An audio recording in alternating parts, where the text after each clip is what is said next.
साथियों, वर्षा ऋतु समाप्ति की ओर अग्रसर है तथा विंटर सीजन का शुभारंभ होने वाला है। चूँकि वर्षा ऋतु में हमारे यहाँ बारिश बहुत अधिक पड़ती है और बारिश अधिक पड़ने की वजह से हमारे गमले की मिट्टी की एसिडिटी या अम्लीयता ख़त्म हो जाती है, जिससे दोस्तों हमारे पौधे जो है वो ग्रोथ करना बंद कर देते हैं। फूल और कलियां की तो बात ही छोड़ दीजिए। अब हम परेशान होते हैं कि आखिर वर्षा बंद होने के बाद हमारे पौधे क्यों ग्रोथ करना बंद कर रहे हैं। तो साथियों, आज मैं आप लोगों को इस वीडियो में बताऊंगा कि बारिश बंद होने के बाद आपको अपने पौधे के ऊपर कौन कौन सी ऐसी होममेड फर्टिलाइज़र हैं और घरेलू खाद हैं जिन्हें आपको अपने पौधों पर देना चाहिए, तथा साथ ही कौन कौन से ऐसे देखभाल हैं जो बारिश बंद होने के बाद आपको अपने पौधों पर करनी चाहिए, जिससे आपके सारे पौधे गुड़हल, गुलाब, मोगरा, अपराजिता तथा सब्जियों के पौधे भर भर करके आपको फ्लावरिंग और फ्रूटिंग देना प्रारंभ कर दें। तो आइए साथियों, वीडियो को शुरू करते हैं।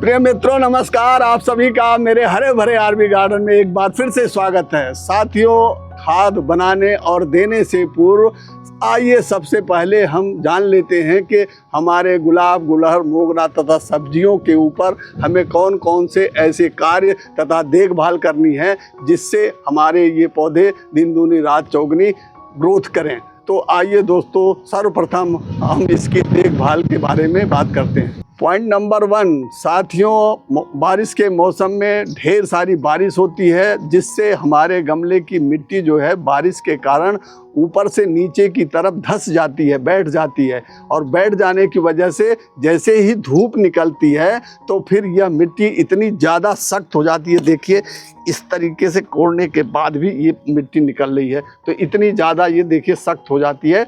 और सख्त होने से जो है पौधे की जड़ें जो है वो सुषुप्तावस्था में पहुंचने लगती हैं, और जब सुषुप्तावस्था में पहुंचने लगती हैं तो दोस्तों वो भोजन को उठा नहीं पाती। इसलिए आपको वरीयता क्रम में सबसे पहले आपको इसकी गुड़ाई कर देना है कुछ इस तरीके से। और गुड़ाई ऊपर नहीं करना है, कम से कम आपको 2-2.5 इंच नीचे तक जो है गुड़ाई अपने पौधे की करनी है। जब आप इस तरीके से गुड़ाई कर देंगे अपने पौधों की, तो इसके अंदर साथियों जो है हवा जरूर जाएगी। हवा जाएगी तो पौधे की जड़ें सांस लेना प्रारंभ करेंगी और साथियों जो है एक्टिवेट भी हो जाएंगी।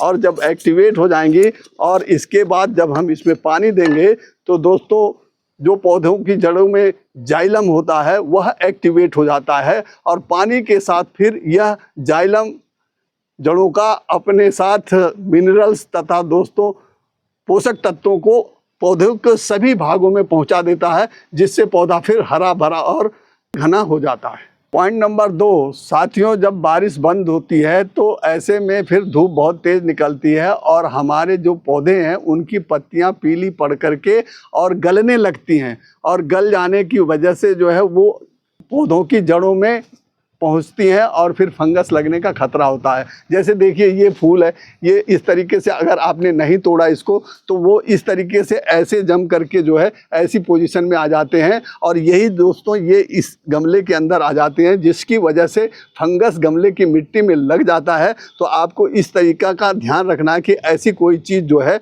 आपसे छूटे ना।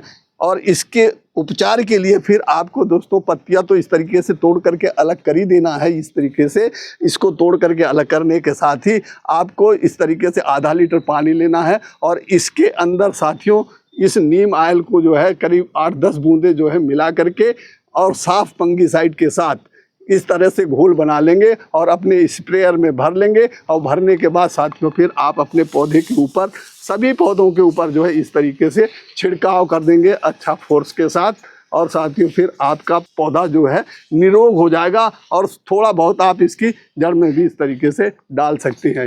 इधर भी देखिए ये पौधे हैं, सब पे आप जो है इस तरीके से छिड़काव करेंगे तो साथियों आपका पौधा बिल्कुल रोग मुक्त हो जाएगा और बहुत तेज़ी से ग्रोथ करेगा।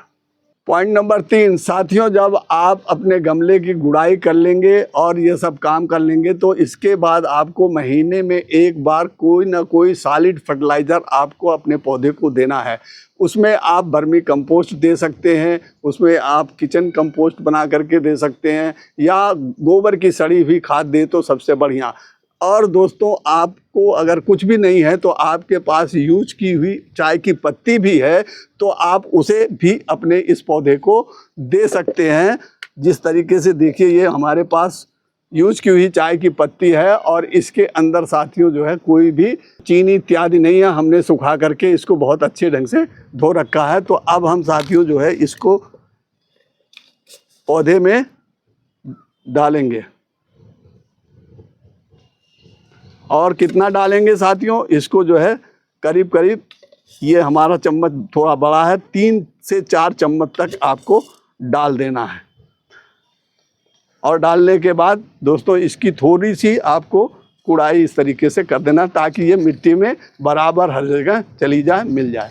पॉइंट नंबर 4 साथियों, धूप एक ऐसी चीज़ है जो हर किसी पौधे को चाहिए, क्योंकि धूप में ही पौधा, चाहे कोई भी वो फोटोसिंथेसिस के माध्यम से भोजन बनाता है।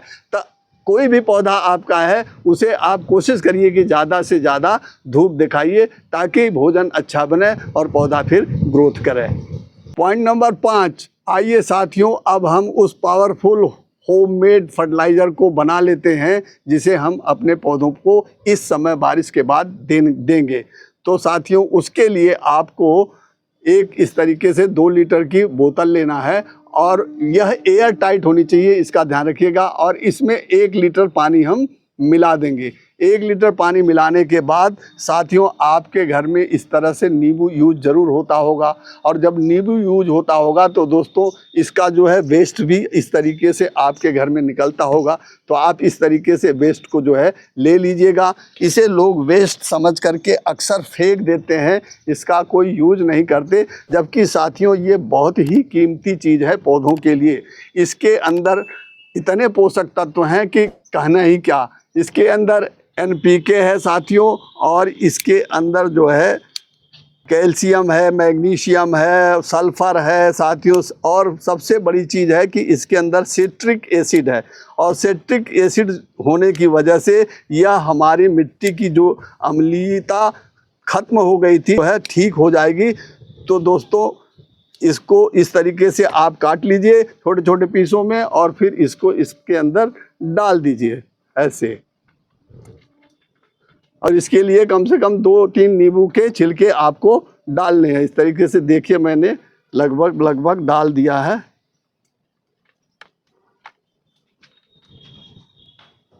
और फिर इसको एयर टाइट ढक्कन से इस तरीके से आप बंद कर देंगे।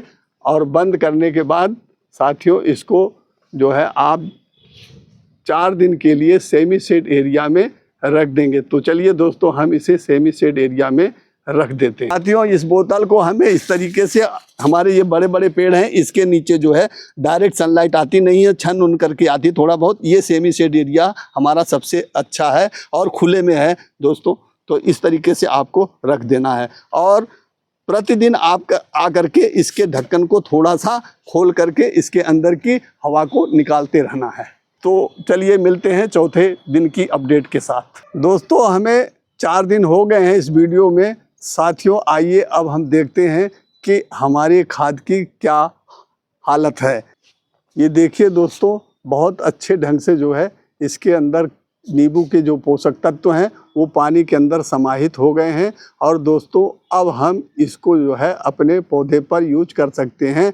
लेकिन यूज करने से पहले आपको एक बात का और ध्यान रखना है, डायरेक्ट इस खाद को आपको किसी भी पौधे में नहीं देना है, आपको इसको डाइल्यूट करना है। तो जितना ये खाद है, हमारा 1 लीटर ये खाद है साथियों, और 1 लीटर ही हमने यहाँ देख करके नाप करके एकदम पानी ले रखा है। और फिर अब हम साथियों इसको जो है खोलते हैं। देखिए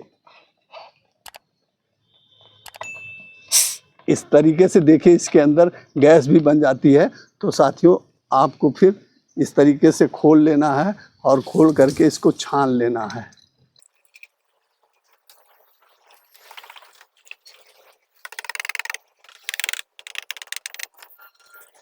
इस तरीके से देखिए दोस्तों, यह हमारा जो है 2 लीटर एग्जैक्ट हो गया है।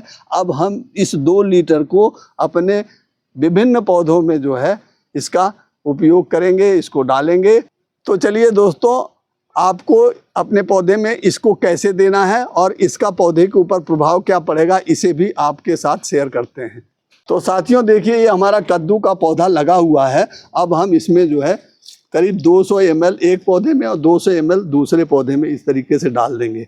और फिर साथियों देखिए, इसका रिजल्ट है 10-15 दिन पहले हमने जो है अपने इस खाद को बना करके ज़्यादा क्वांटिटी में बनाया था और अपने पौधों को दिया था। तो देखिए इसके अंदर जो है इस तरीके से फल आना प्रारंभ हो गए, जबकि यह बिल्कुल जो है मरने के कगार पे पहुंच रहा था। और फिर इसमें इतनी ताकत आई कि ये हमें फल देना प्रारंभ कर दिया है। अब आइए दोस्तों, अपने इस खाद को जो है हम अपने गुलाब के पौधे में दे देते हैं।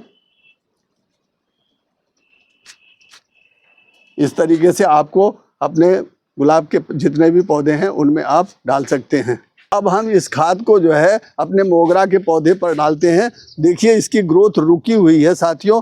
अगर हम इसको अब डाल देते हैं तो 10 दिन के अंदर अंदर साथियों ये जो है अपनी ग्रोथ को बढ़ा देगा और फिर तेज़ी से फ्लावरिंग होना शुरू हो जाएगी। इस तरीके से हमने इसको 200 ml डाल दिया। अब आइए साथियों, हम अपने गुड़हल के पौधे में इसको दे देते हैं। इस तरीके से आप जब दे देंगे तो आपके गुड़हल के पौधे पर भी कलियां और फूल बनना चालू हो जाएंगी।